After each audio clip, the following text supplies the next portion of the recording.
Hello and welcome to another episode of Baughcuts. Remember, these episodes are bite-sized little nuggets of revision material for the poetry anthology. At least they are at the moment. We will move on to Baughcuts for Lord of the Flies, A Christmas Carol, and Macbeth too. But we're sticking today with the poetry anthology, and we are looking specifically at the poem Poppies by Jane Weir. Now, the sequence of these mini episodes is always the same. We start with the title, and then we move through three key quotations within the poem from its beginning, middle, and end. So let's start with that title. The title Poppies in Jane Weir's poem is a poignant symbol. And what it does is it intertwines themes of remembrance, sacrifice, but also personal, private loss. Now, we know poppies have long been emblematic of Armistice Day. We know that poppies commemorate soldiers who've died in conflict since World War I.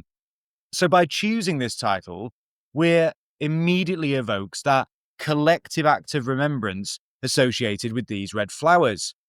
However, the title Poppies also introduces a personal dimension, and it reflects the intimate narrative of a mother preparing her son for departure to war. So there's a duality here between the public collective act of remembrance that we associate with poppies, but we also get that private grief, the private grief of the mother. So there's a real duality to the title, and that's something we want to be thinking about in our title analysis. So the poppy, while a national symbol of honour and remembrance, in this poem, it becomes a personal emblem of the mother's impending separation and that anticipated sense of sorrow.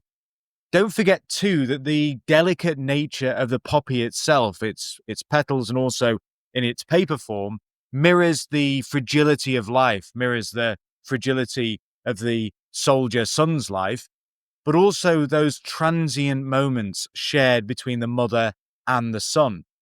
That famous vibrant red hue of the poppy signifies remembrance, but it also signifies the bloodshed of war.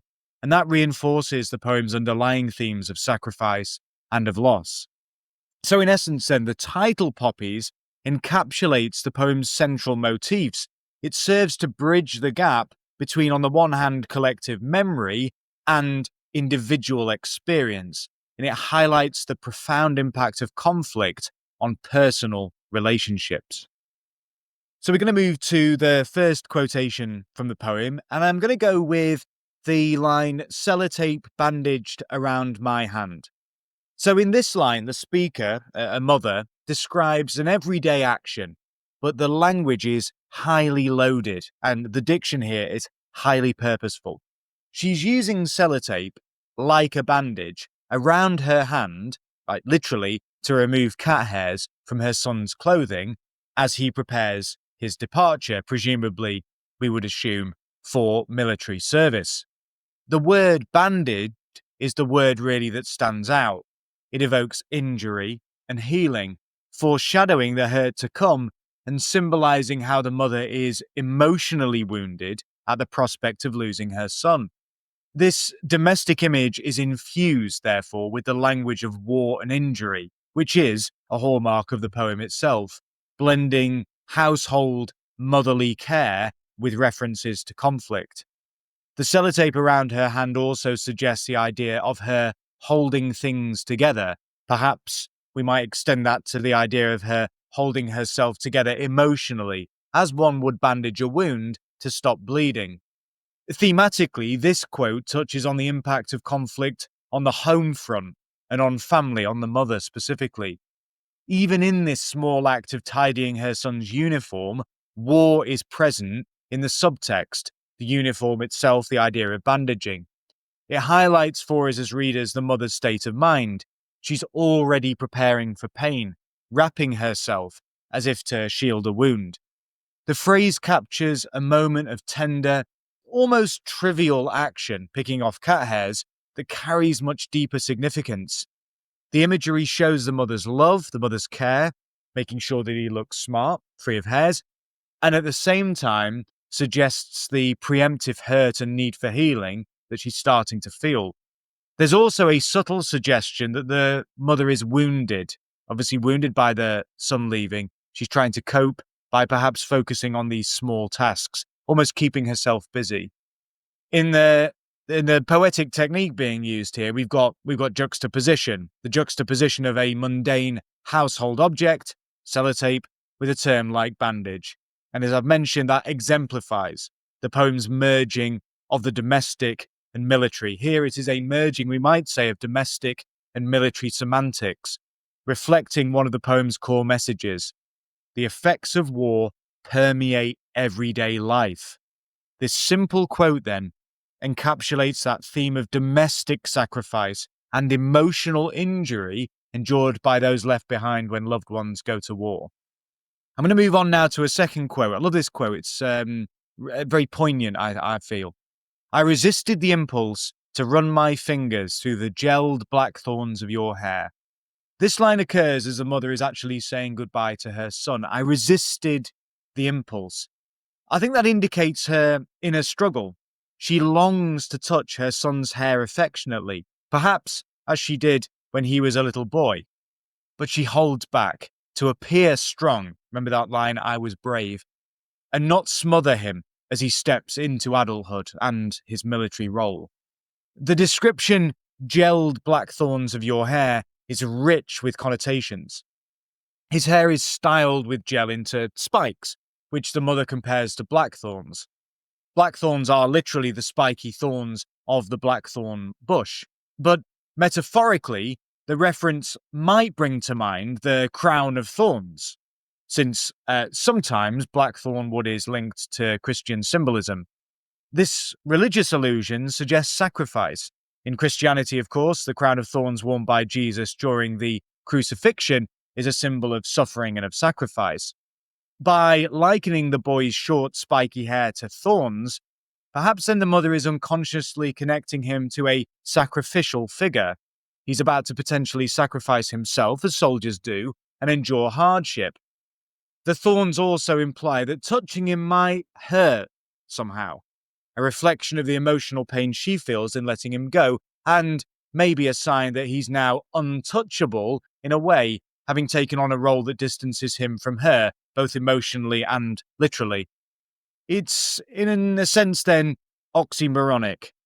The beauty and the pain in blackthorns, and that captures the mixed emotions of the mother, pride and admiration for the sharp young man he's become, and the pricking sorrow of parting and saying goodbye.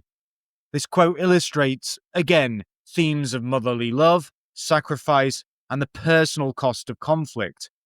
The mother's restraint shows her trying to be brave and not cling to him, demonstrating how those left behind in war have to show a form of courage too. We've got tactile imagery, run my fingers through, contrasted with the harsh blackthorns, symbolizing the tenderness she wishes and wants to give and the pain associated with it now. Poignantly, this line showcases how war, or the preparation for it, forces a form of separation and formality.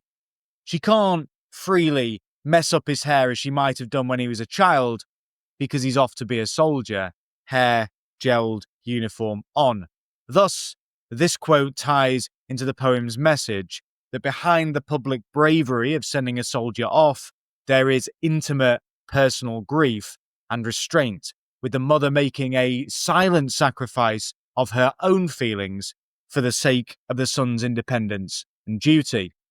And so we come to the final line, a very moving line. The line is, I listened, hoping to hear your playground voice catching on the wind. This is the final line of Poppies, and it is a haunting, emotional one. After her son has gone, and the poem perhaps suggests he may have died, or is definitely absent and away at war, the mother describes listening to the wind, hoping to hear his playground voice. That phrase, playground voice, transports us to the past, when her son was a little boy playing carefree with friends. It's a line that signifies innocence, joy, and a time when he was safe under her care. By hoping to hear it again, the mother reveals her profound longing, that sense of parental grief. She wishes for the impossible, to have her young child back, to relive those memories, or to receive a sign of him in the present. Catching on the wind suggests a ghostly echo. It's as if she listens for any trace of his voice carried on the breeze, as one might imagine hearing a lost loved one in the rustling of leaves or the distant sounds of a playground.